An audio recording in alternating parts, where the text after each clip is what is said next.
अस्सलाम वालेकुम, मैं मोहम्मद इमरान। तुसीं पे यूट्यूब चैनल इमरान टावरी जी। दोस्तों, जिस तरीके सर्दियाँ आ गई और सर्दी दे विच जदों धुंदा शुरू हो जाए उदों थोड़ी वेंटिलेशन मुश्किल होंदी है। तो बाहर धुंद और धुंद की वजह तो वेंटिलेशन किस तरीके मैनेज करना। जिस तरीके असीं पहले तरपालां ज़्यादा खोलेंदे, हुण 11 का टाइम हो गया है और तरपालां साड़ियां पहले ज़्यादा खुल जांदी, हुण घट क्यों खुलियां ने।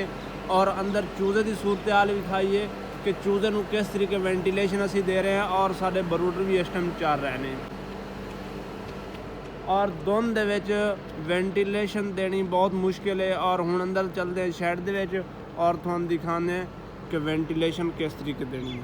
बर्दाश्त नहीं करेगा इस टाइम। तुसीं चेक करो तो चूजा भी सारा रिलैक्स है और अपनी वेंटिलेशन सही फील कर। अगर तरपाला असीं खोल देंगे जिस तरीके पहले असीं खोलते सी तो उस तरीके फिर साडा टैंपरेचर लो होना सी और चूजे साडे ने बर्दाश्त नहीं सी करना वो हवा।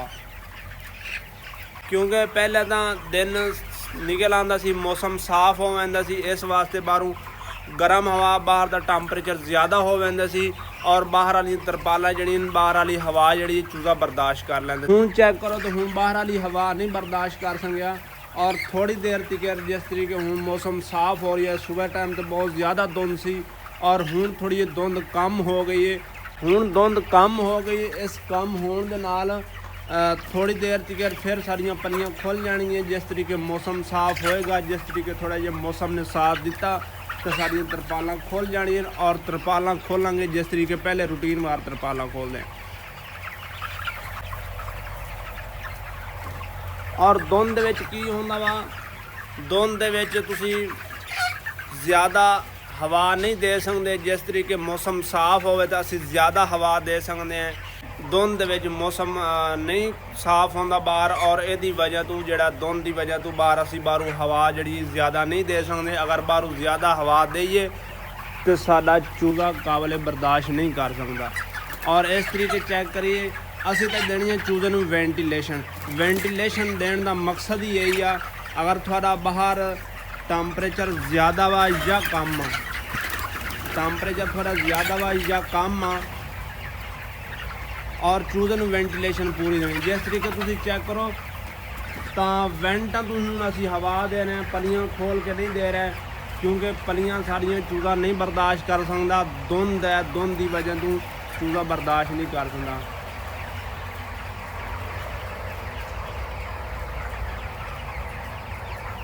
तरीके अगर धुंद जिस तरीके बाहर धुंद बाहर का टैंपरेचर लो आ, असी रूटीन वार जिस तरीके पहले तरपालां खोलते सी इस बार रूटीन वार खोल देंगे, साडा टैंपरेचर लो हो जाता और टैंपरेचर लो होने की वजह तो साडे चूजे नूं साह दे प्रॉब्लम बन सकता सी, साह की आवाज़ देने लग जाती सी। टैंपरेचर कम होने की वजह तो बुखार भी हो जाते। और इहदे विच तुसीं चूजे नूं चेक करो तो चूजा ठीक है माशाल्लाह, ग्रोथ च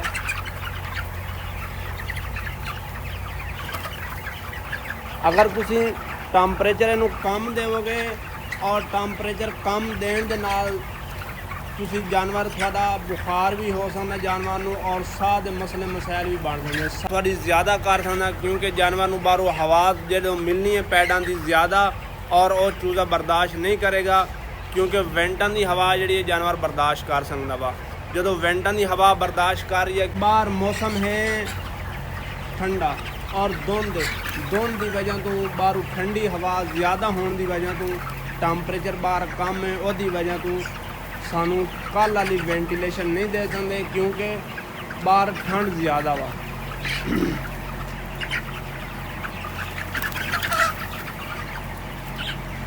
ਇਹਦੇ ਵਿੱਚ ਸਾਨੂੰ पखे चलाने ज़रूरी ने, मजबूरी आ पखे चलाने।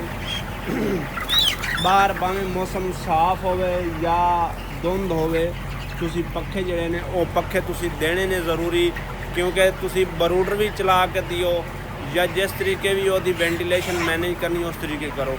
और देखे तो माल साडा तैयार आ, बरूडर साडे हाली भी चलते हैं।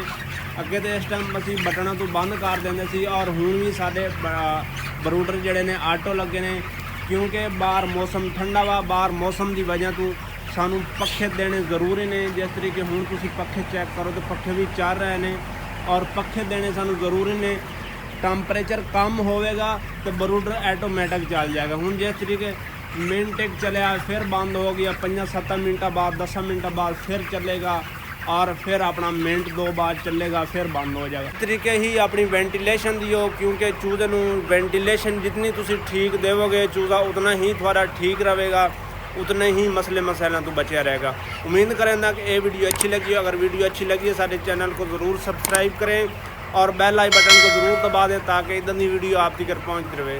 तब तक के लिए अल्लाह हाफिज़।